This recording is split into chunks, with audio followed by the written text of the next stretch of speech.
lady inducted into the 14 NLA.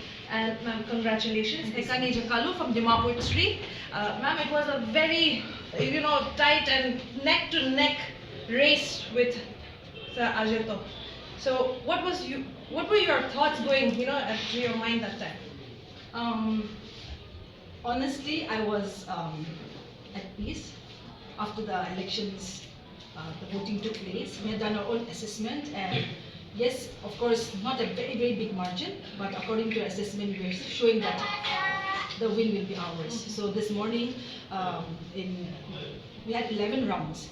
So I know there are some bastion which belongs to Ajeto sir, and some are stronghold.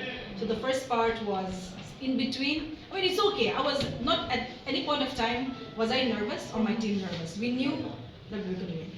Yeah. Ma'am, during your campaign, we have heard what you have promised to do, not just for Dimapur 3, but for the youth and the women. But now you've been announced as the first woman since 1963. So how does this now change? How does the game, the ball is in your court now. How does it change for the whole of Nagaland? It gets better because before the elections, I'm making promises, but I'm not too sure. As in, I know, whether it's my win or not, I know that I had the responsibility to fulfill. But now, the power is in hand, so now we'll be able to execute it. I'm confident about that. First of all, I want to tell all the women folks in Nagaland, and all the Naga women, this is our win. I fought for them. For me, the responsibility, yes, as a candidate, but more so because I really wanted this to be the win, for women, and to really start a new chapter for women. And I know this win will be an inspiration to many, many younger girls. And I know that things will get better for our women. And when things get better for our women, things will get better for our state. Yes, true. See, women, women come to by nature. By nature, we are compassionate.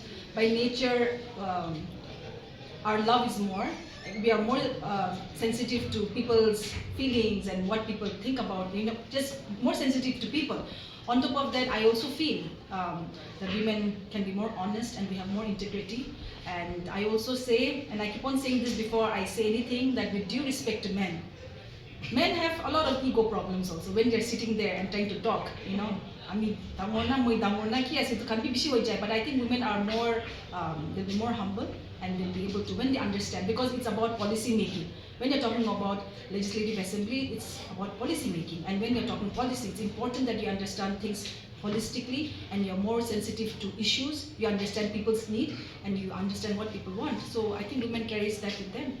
I want to still fight for reservation for women. I still think women needs that reservation. And I'll talk to my Madam Salutanyo, and I really congratulate her also. I'm really excited for both of us. Yes, but yes, now with two. One also maybe, how much ever one fight, a person fights, it's always powerful when we have two. So I'm really excited for her also and for all the women in Nagaland. Who would you attribute this win to? Yes. I mean, apart from your supporters, who else would you say helped you? No, it's my family. It's a family fight. My mom, my husband, my in-laws, my brothers. It's a family fight. They took the responsibility and the burden, I should say, and the heartaches and all those ups and downs equally or more than me. So I really want to thank my family. The ticket helped me a lot. I mean, it helped me a lot. So credit goes to the NDPP party. My constituency, I really want to, see when I say my constituency, I really have to start from the scratch.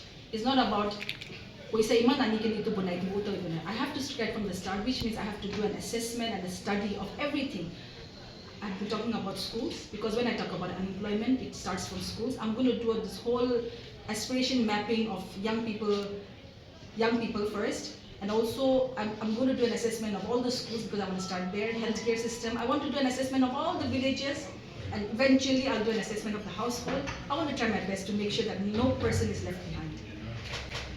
Ma'am, considering that now two women will be representing the state, in the assembly, Do you think that that is going to be posing as a challenge, since it has been a male-dominated Nagaland Legislative Assembly throughout since 1963? So, do you think it's going to pose any challenge as a woman to be sitting there amongst all those men? No, I don't think it's going to be a challenge. I don't think it's going to be a challenge because I believe today Nagas have also accepted. Nagas have accepted women in politics, with my own example and the example of Madam Hussein. So, I mean, it's okay. We are all equal. There's nothing as women and men. We all bring our own expertise. We bring our own experiences, and we bring our own personalities. And I'm sure that will be a good, beautiful mix of old, young, women, men. Now that you are in the chair and everything, and then now the race is still going on for different constituencies everywhere, and there might be violence, there might be some friction here and there. Is there anything you would like to tell those people that are still in the race, including the candidate and the supporters? Of course, when you lose, because it's almost life and death. Like while here on earth, while we're still alive, this battle is about life and death. So definitely there'll be many people who will be having a difficult time, the candidate and the supporters as well. But I want to first reach out to my other candidates in Dimapur 3.